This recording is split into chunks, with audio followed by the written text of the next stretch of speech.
오늘은 두 돌무더기 믿음의 반응들이라는 제목으로 함께 설날 연휴에 주시는 말씀을 나누기를 원합니다. 유명한 역사학자 토윤비는 역사에 대해서 이렇게 정의했습니다. 역사는 도전과 응변이다. 이 정의에 대한 해석은 이렇습니다. 항상 시대는 인간에게 어떤 도전을 줍니다. 인간은 그 도전에 맞서서 답을 하면서 살고 있습니다. 그 도전이 힘겹고 어렵지만 그것을 극복하며 살아가는 과정이 바로 역사이다, 이런 뜻입니다. 토윤비가 내린 이 역사에 대한 정의, 사실은 모든 사람들의 삶에 해당되는 부분이고 모든 민족들과 나라들이 도전에 맞서는 응전, 그것이 역사의 내용이 됩니다. 믿음도 그렇습니다. 믿음이라는 것은요, 항상 답을 주어야만 합니다. 믿음은 그것을 가지고 있는 사람들에게 현재 당하고 있는 도전에 대해서 답을 주어야 합니다. 그리고 그 답을 이루어가는 과정이 신앙의 역사가 되고 그 사람의 그 가문의 믿음의 역사가 됩니다. 예를 들면 이렇습니다. 일제 식민지 시대에 믿음은 답을 주어야만 했습니다. 자유를 갈망하고 소망을 갈망하는 사람들에게 고통 가운데 있는 믿음을 가진 성도들에게 믿음은 답을 주어야만 했습니다. 전쟁의 폐허 속에서 소망을 잃고 현재를 어렵게 살아가는 사람들에게 믿음은 미래에 대한 소망과 그것을 극복해낼 수 있는 답을 주어야만 했습니다. 산업화 시대, 민주화 시대 마찬가지입니다. 가난의 극복을 원하고 성장을 원하는 사람들에게, 민주화되고 정의로운 사회를 꿈꾸는 사람들에게 그들이 가지고 있는 믿음은 무엇인가 답을 주어야만 했습니다. 그렇게 성도들은요, 그들이 경험하게 되는 도전 앞에 믿음을 가지고 답을 찾습니다. 그리고 성도들은 각각 자신이 받은 그 답대로 도전에 맞서서 삶을 살아가고 힘겹게 싸웁니다. 물론 그 결과가 다를 수 있어요. 그러나 그 답에 대한 책임은 사실은 자기 자신에게 있습니다. 우리는 그렇게 답을 가지고 나아가지만 때로는 실패할 때가 있습니다. 때로는 좌절할 때가 있습니다. 그렇다고 해서 그것이 우리에게 영원한 실패를 의미하지는 않습니다. 도전에 맞서서 잘 극복한 것도 역사가 되지만 실패하고 절망에 빠진 것도 역사가 됩니다. 이 모든 과정이 역사의 과정입니다. 왜냐하면 우리가 그렇게 도전에 대해서 응전한, 반응한 답을 가지고 나아갔던 결과들, 그것이 우리에게는 성공이 되기도 하고 실패가 되기도 하지만 그 모든 내용들이 후손들에게 주는 것이 있습니다. 후손들에게 지혜를 주기도 하고 가치관을 주기도 하고 선조들이 그렇게 도전에 대해서 답을 가지고 살아갔던 결과에 대해서 후손들은 좋은 선례를 받을 수 있습니다. 오늘 우리가 두 군데의 본문을 읽었습니다. 두 본문 모두 도전과 그에 맞서는 응전에 대한 그런 말씀입니다. 이스라엘 백성들에게는요, 역사적으로 현실적으로 닥치는 도전과 응전이었지만 동시에 그것은 신앙의 도전과 믿음의 응전이 되기도 합니다. 두 본문이 모두 상반된 결과를 가져옵니다. 그렇지만 이 모든 과정들은요, 후손들에게 은혜를 줍니다. 왜냐하면 선조들이 극복하고 믿음으로 넘어갔던 상황을 통해서 후손들이 그것을 따라갈 수 있는 지혜를 주고, 또한 선조들이 넘어지고 실패했던 그 답을 통해서 비슷한 도전들이 찾아왔을 때 그 후손들이 다르게 응변할 수 있는 자료를 제공해 주기 때문에 이 모든 두 가지의 도전과 응전은 각각의 가치가 있습니다. 첫 번째로요, 우리가 먼저 읽은 여호수아 4장 말씀 첫 번째 응전과 그리고 첫 번째 돌무더기의 모습을 보게 됩니다. 모세의 사명이 고단하고 힘들었던 이유가 있는데 그것은 모세가 만나는 모든 도전들은 이전 역사에서는 찾아볼 수 없는 도전들이었기 때문에 그렇습니다.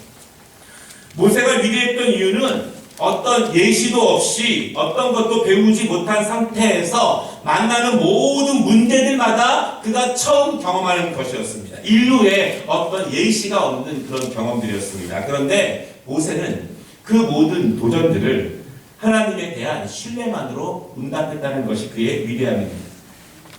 모세가 만나는 모든 도전들은요, 감당하기 어려웠습니다. 그런데 모세는 그 모든 도전들에 하나님의 말씀으로만 반응하게 됩니다.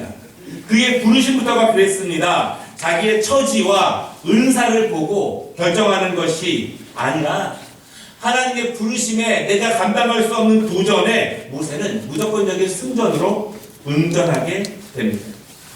당대 이집트 최고의 왕은 막강한 군사력이 있고 막강한 엄청난 노예들을 거느리고 있습니다. 그 앞에 서서 이스라엘 백성들을 달라고 요구하라고 부름받은 것은 그에게 엄청난 도전입니다. 이집트의 엄청난 궁궐에서 홀로 서서 당당하게 하나님의 말씀을 외치고 전한다고 하는 것은 생각처럼 그렇게 쉬운 일이 아닙니다. 이스라엘 백성들이 애굽에서 출애굽하기까지 모든 상황은 모세에게 처음 경험하는 도전들이었습니다. 그런데 모세는 그 각각의 도전들마다 말씀으로 반응하게 됩니다. 여러분, 그런데요, 이 모세가 당하게 되는 도전과 그의 응전, 이 반복 속에는 정말 큰 통찰력이 숨어 있습니다. 이집트의 왕, 막강한 군사들, 눈앞에 있는 홍해 바다들, 이것은 현실적인 문제입니다. 직접 경험하는 삶의 문제입니다. 지금 현재 나에게, 우리에게 일어나고 있는 일들입니다. 그런데 모세가 그 도전들을 극복하는, 이기는 방법은 말씀입니다. 믿음입니다. 이렇게 질문할 수 있습니다. 현실적인 문제들이, 현실적인 도전들이 닥치고 있는데 어떻게 추상적인 답변으로 그것을 이길 수 있습니까? 목사님, 지금 나에게는 현실적인, 지금 내가 고난당하고 어려움 당하고 있는, 지금 당하고 있는 문제들이 있는데 그렇게 추상적인 답변만 주시면 어떻게 합니까? 현실적인 도전에는 실제적인 답으로 응답해야 되는데 추상적이고 보이지 않는 답, 그리고 실제로 이상하게 보일 수 있는 그 답을 가지고 현실적인 도전들을 내가 극복할 수 있는가? 굉장히 많은 사람들, 또한 굉장히 많은 그리스도인들이 신앙의 여행을 걸어갈 때 늘 당하는 그런 질문들입니다. 여러분, 그렇지만 모세는 그렇게 응전했습니다. 실제적으로 만나는 도전들마다 그는 추상적인 답변으로 응전하게 됩니다. 모세는 이러한 방법으로 하나님 앞에 나아가게 됩니다. 이러한 방법으로 이스라엘 백성들을 인도해내게 됩니다. 이 모든 역사가 그렇게 기록되게 되었습니다. 모세에게 당하는 도전과 응전, 그 기록들, 이것들을 후손들이 그대로 따라갈 수 있는지 없는지, 그거는 후손들의 책임입니다. 후손들이 실제적으로 현재적인 도전을 만났을 때 모세처럼 그렇게 추상적으로 보이지만 믿음으로, 말씀으로 응전을 하든지, 아니면 현실적인 도전에는 현실적인 답을 찾아 헤매듯이, 그거는 후손들의 선택입니다.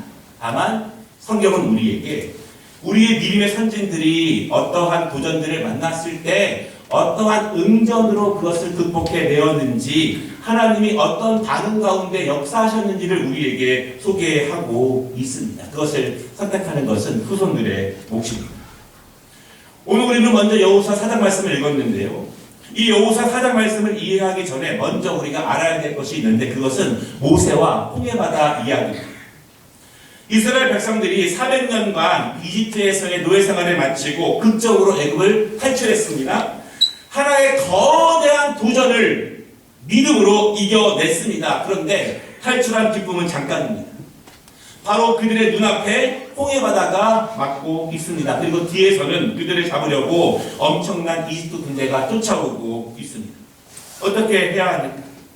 눈앞에는 홍해바다가 있고 뒤에는 이집트 군대가 쫓아오고 있는 것이 현실입니다. 지금 벌어지고 있는 상황입니다. 지금 이스라엘 백성들이 실제적으로 맞이하고 있는 도전의 내용들이 이렇습니다. 어떻게 응전해야 하는가? 어떻게 반응해야 하는가? 여러분, 그런데 모세의 도전에 대한 응전의 방법은 한결같습니다. 모세라고 왜 두렵지 않겠습니까? 왜 모세의 눈에는 홍해바다와 애굽의 군대가 보이지 않겠습니까? 그러나 똑같은 것을 보지만 모세의 응전은 항상 하나님을 향해서 있습니다. 모세는 하나님께 부르짖습니다. 현재 지금 일어나고 있는 일들이 감당할 수 없을 만큼 너무나 크고 두렵기 때문에 그는 하나님께 두려움을 가지고 부르짖습니다. 여러분, 부르짖는 것은요, 두렵기 때문에 부르짖는 것입니다. 두렵지 않은 사람은 부르짖을 수 없습니다. 왜 부르짖음이 없습니까? 두렵지 않기 때문에 부르짖음이 없습니다. 지금 일어나고 있는 일들이 너무나 무섭고 두렵고 감당할 수 없으면 부르짖을 수밖에 없습니다. 그 도전, 현재 일어나고 있는 도전 때문에 모세는 하나님 앞에 부르짖습니다. 모세는 그렇게 반응하는 거예요. 모세는 그렇게 응전합니다. 하나님은 그에게 답을 주십니다. 그런데 현실적인 문제, 실제적인 문제, 하나님이 추상적인 말씀에 답을 주십니다. 모세는 그 답을 듣고 지팡이를 들고 바다를 치고 발을 내딛어 바다로 들어갑니다. 그때 바다가 갈라지게 됩니다. 모세, 이스라엘은 이처럼 앞뒤에 막혀져 있는 현실, 지금 일어나고 있는 감당할 수 없어서 부르짖음할 수밖에 없는 그 도전 앞에 믿음과 하나님으로부터 나오는 말씀으로 응전해 나아갑니다. 이 과정이 역사가 되고요. 이 도전과 응전의 모습들이 이스라엘에게는 역사로 전승이 됩니다. 모세가 행했던 이 방법을 따르든지 그렇게 하지 않던지 이것은 후손들의 선택입니다.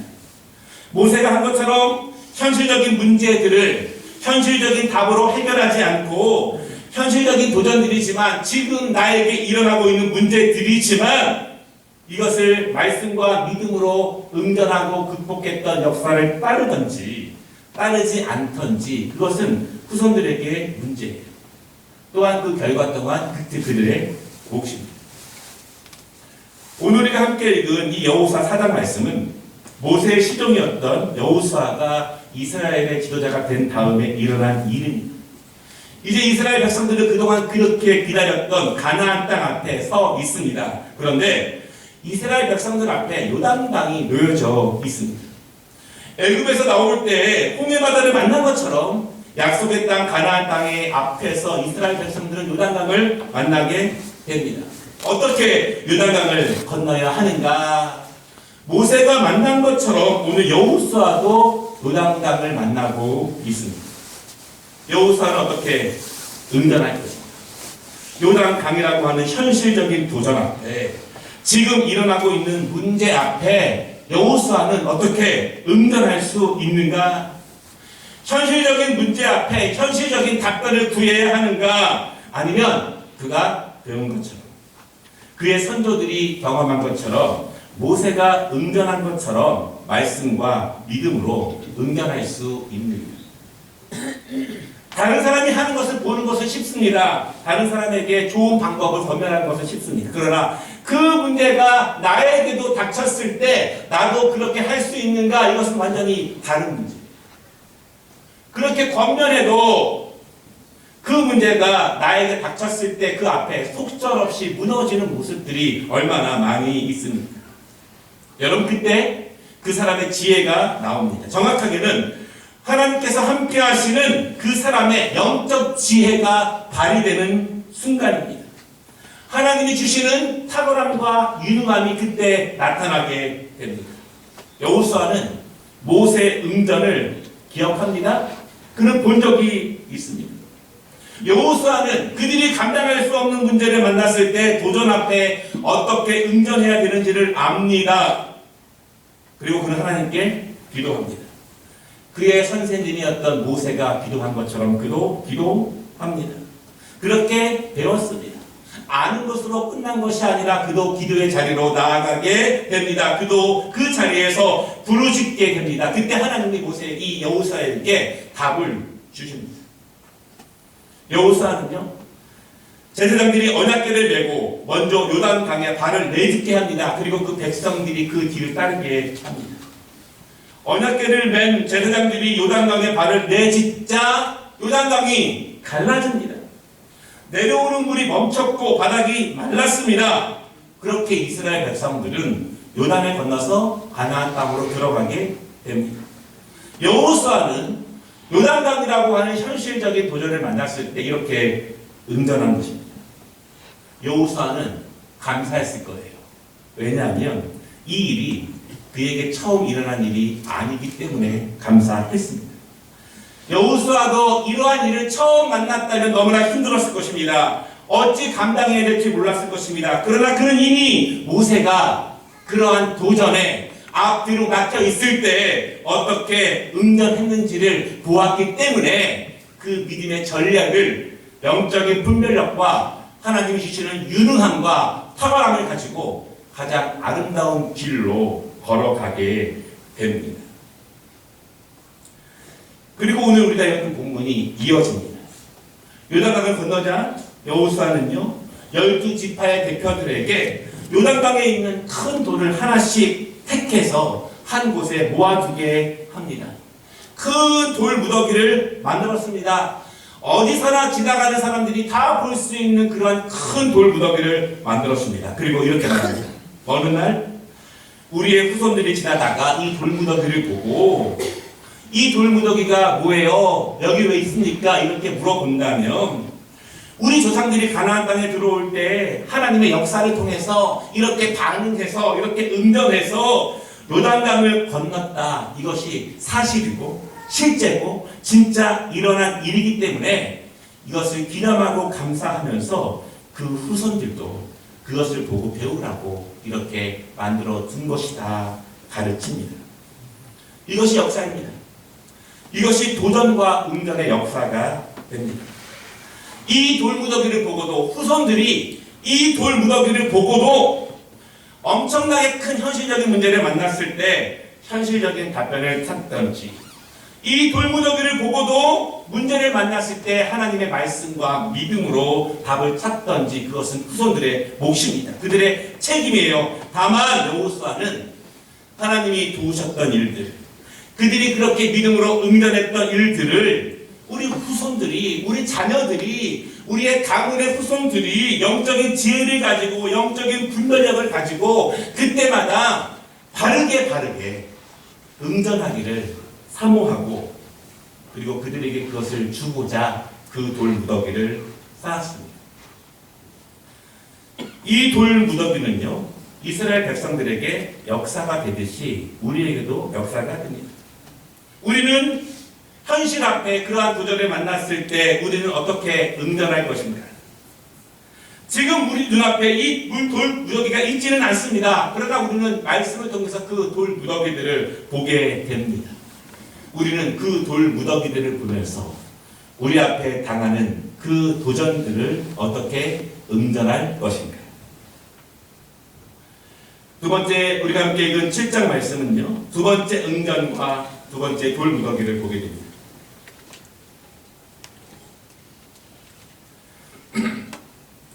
오늘 여호수아 7장에도 돌 무더기가 나오는데요. 이것은 수치의 돌 무더기입니다.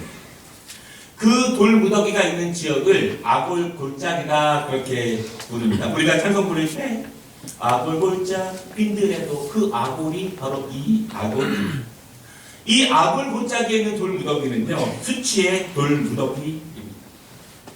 이스라엘 백성들이 가나안 땅에 들어왔습니다. 그런데 그것이 끝이 아니에요. 왜냐하면 이미 가나안 땅에 살고 있는 이방 족속들을 쫓아내야 합니다. 요단이라고 하는 큰 도전을 건너왔지만 바로 그들의 눈앞에는요 또다시 참으로 힘겹고 어려운 도전이 그들에게 닥쳐옵니다. 그것은 여리고성입니다. 이스라엘이 감당하기 힘든 강한 성이 그 앞에 붙여 있습니다. 지금 일어나고 있는 일이고 지금 그들이 해결해야 되는 것이고 지금 그들에게는 생사가 달린 도전이 그들에게 닥쳐왔습니다. 여러분 그런데요. 여호수아는 이미 상당히 많이 훈련되어 있습니다. 어떻게 현실적인 도전을 맞서서 믿음으로 응전해야 되는지에 대해서 단단히 훈련되었습니다. 우리가 작은 것에도 믿음으로 훈련하고 작은 것에도 믿음으로 순종하는 것이 중요한 이유는 그렇게 훈련되고 순종해야 점점 단단해지는 것입니다. 한 번에 단단해질 수가 없습니다. 여호수아는 하나님께 기도합니다. 여러분, 이 부분이 너무나 중요해요. 사실요, 기도가 훈련되지 않으면, 기도가 습관화되지 않으면, 기도가 깊지 않으면 현실적인 도전 앞에 말씀과 믿음이라고 하는 이상해 보이는 응답으로 나아가기가 거의 불가능합니다. 왜냐하면 현실적인 도전 앞에 현실적인 참 답을 찾는 수많은 사람들 앞에서 말씀과 믿음으로 그 답을 찾는 것은 성령의 강한 역사하심이 아니고서는 불가능한 거예요. 결국은 성령님이 인도하시지 않는 사람은, 영적으로 깊이 있는 기도를 하지 못하는 사람들은 수많은 도전들 앞에 기도로 나아가는 것 자체가 힘겨워집니다. 우리는 그러므로 작은 것부터 하나님께 기도하고, 정규적으로 기도하고, 깊게 기도하고, 집중적으로 기도하는 훈련이 쌓여지지 않으면 큰 일을 만났다고 해서 기도의 앞으로 나아가기가 거의 어렵다는 것입니다. 여호수아는 잘 압니다. 수많은 도전을 만날 때마다 높은 산에 올라가서 두 손 높이 들고 기도했던 모세를 잘 압니다. 그도 그렇게 배웠습니다.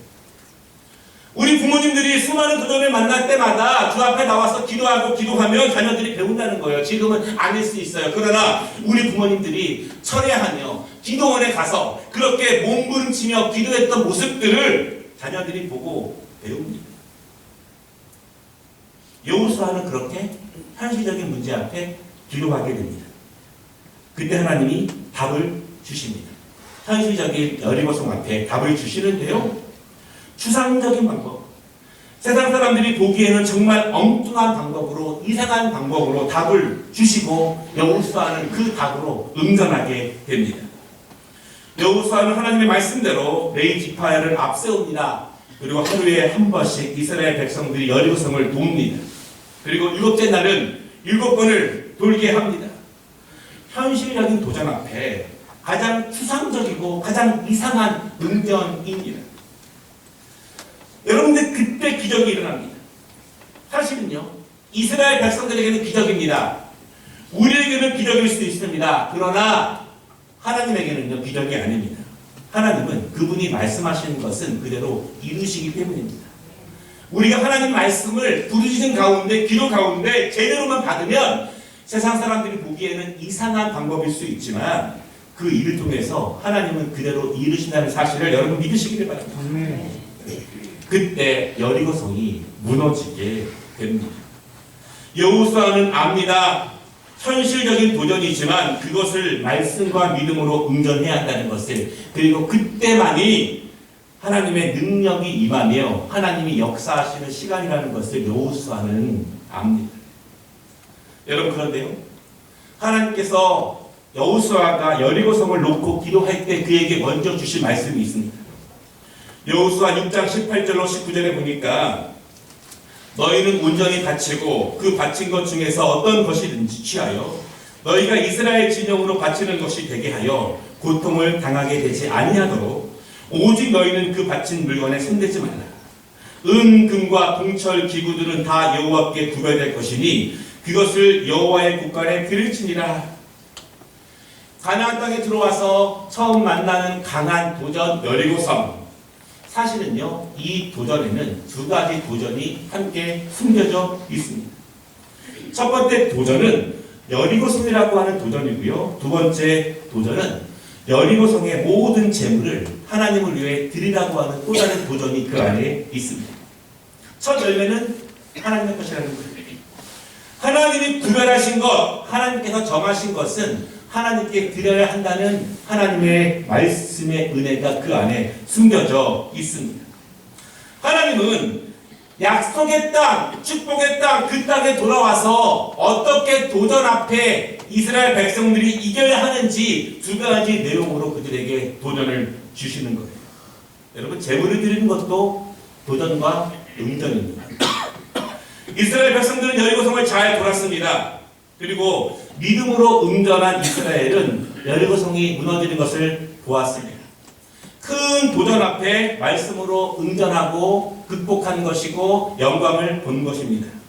그 여세를 몰아서 여리고성 뒤에 있는 작은 아이성을 공격했습니다. 그런데 작은 아이성에는 패배하게 됩니다. 완전히 패배하고 많은 동료들이 죽었습니다. 이스라엘 백성들이 통곡하며 하나님께 원망합니다. 7장 7절에 이렇게 말합니다. 슬프도소이다 주 여호와여 어찌하여 이 백성을 인도하여 요단을 건너게 하시고 우리를 아모리 사람의 손에 넘겨 멸망시키려 하셨나이까. 하나님 슬픕니다. 우리를 인도해서 요단을 건너게 하시고 여리고를 이기게 하시고 왜 작은 이 아이성에는 우리가 실패하게 하십니까? 그때 하나님이 말씀하십니다. 7장 11절에 이스라엘이 범죄하여 내가 그들에게 명령한 나의 언약을 어겼으니 또한 그들이 온전히 바친 물건을 가져가고 도둑질하고 속이고 그것을 그들의 물건 가운데 두었느니라. 이스라엘 백성들이 여리고성을 이기는 도전에는 말씀으로 응전했지만 하나님의 것을 구별하여 바치라는 도전에는 믿음으로 응전하지 못합니다. 많은 주님의 자녀들이 하나님 앞에 예배하라는 것에 대해서는 믿음으로 응전하지만 하나님의 것을 온전히 바치라고 하는 말씀의 도전에는 응전하지 못하는 모습입니다. 오늘 본문에서 여호수아는 하나님이 주신 방법을 통해서 그 범위를 세출합니다. 오늘 우리가 읽은 말씀 그 앞전에 보면요, 제비뽑기를 합니다. 이스라엘 12지파 중에서 유다 지파로 좁혀지고 유다 지파 중에 세라 족속으로 좁혀지고 세라 족속 중에 삽디의 가족이 뽑히고 삽디의 가족 중에서 아간이 뽑힙니다. 아간은 아무 일도 없을 줄 알았습니다. 그저 자기 혼자만 알고 있고 하나님의 것을 훔친 것을 잘 숨겨놓으면 아무도 모를 줄 알았습니다. 그러나 그것은 자기 생각입니다.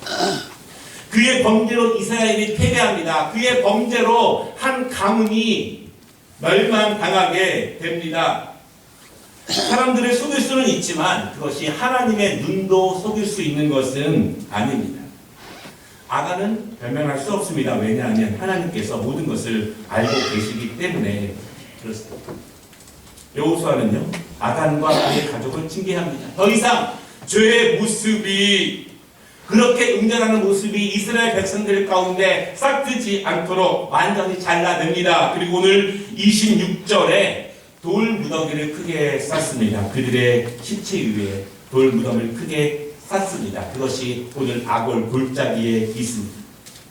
그 큰 돌 무더기는요, 역사의 현장이 됩니다. 하나님의 말씀을 어리석게 응전했을 때 어떻게 되는지에 대해서 후손들에게 전해주는 증거가 됩니다.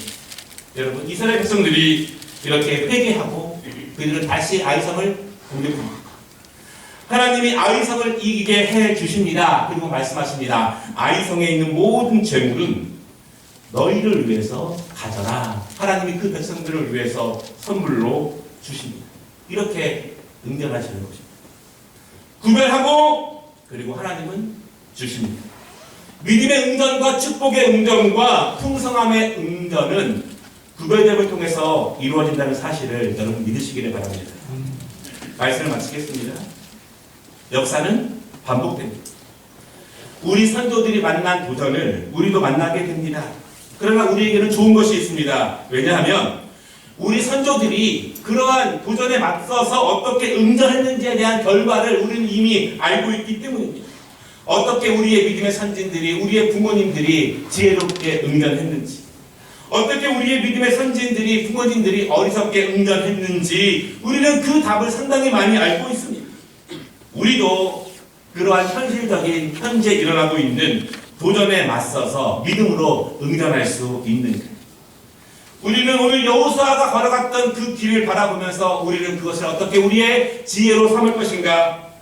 우리는 어떻게 아간이 보였던 응전을 통해서 우리는 그 반대의 길로 갈 수 있을까? 오늘 두 돌무더기는 두 가지 응전에 대한 결과입니다. 이 시대는요, 정말 지혜가 필요한 시대입니다. 현실을 바라보지 말고 그 위에서 역사하시는, 그 위에서 인도하시는, 그 위에서 준비하시는 하나님의 말씀과 하나님의 믿음에 대한 응전이 필요한 시기입니다. 설날을 맞이하였어. 우리 모든 부모님들, 어르신들께 권면드립니다. 우리 자녀들에게 지혜 있는 응전의 모습을 보이시기를 바랍니다. 그것이 우리 자녀들을 진정으로 복되게 하는 일일 것입니다. 우리 젊은 자녀들과 청년들, 젊은 부부들 바라기는 복된 응전의 길을 믿음으로 걸어가시기를 바랍니다. 그 안에 하나님이 주시는 풍성함의 은혜가 있을 줄을 믿습니다. 기도하겠습니다.